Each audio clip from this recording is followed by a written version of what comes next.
प्रतिमा recording studio Sheikhpura. अगर तेजस तेजस भी सरकार गे पूरा बिहार में है तो खुशी के बाहर गे।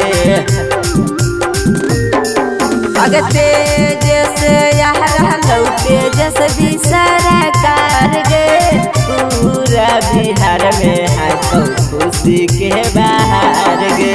साधे विरोधिया देखी के जाला तो गे अब की यार जेडी के झंडा फहरा तो गे।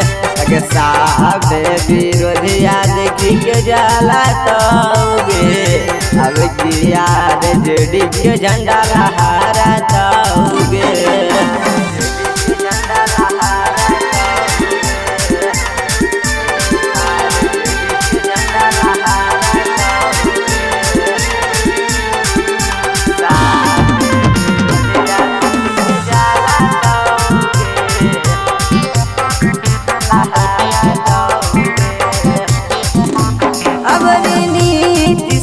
तीर नाही चला दो लालू चाचा के ललटन में छौड़ी जाला दो।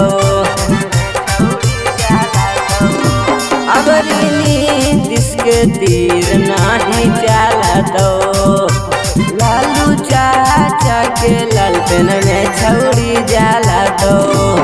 आगे साधे विरोधिया देखी के जाला तो गे अब की यार जेडी के झंडा फहरा तो गे।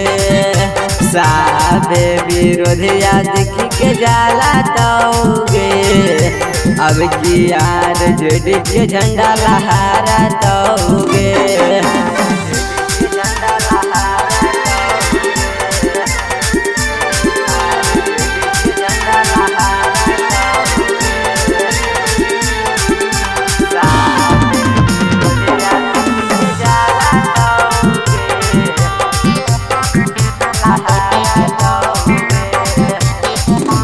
अब की गला तो नहीं छौड़ी करो डाल गे हाथों इज्जत के याद सगाल गे।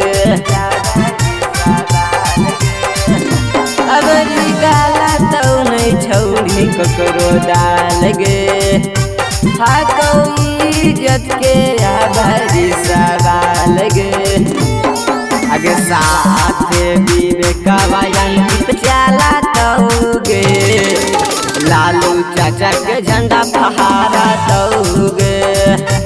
साथे विरोधिया देखी के जाला तो गे अब की यार जेडी के झंडा फहरा तो गे।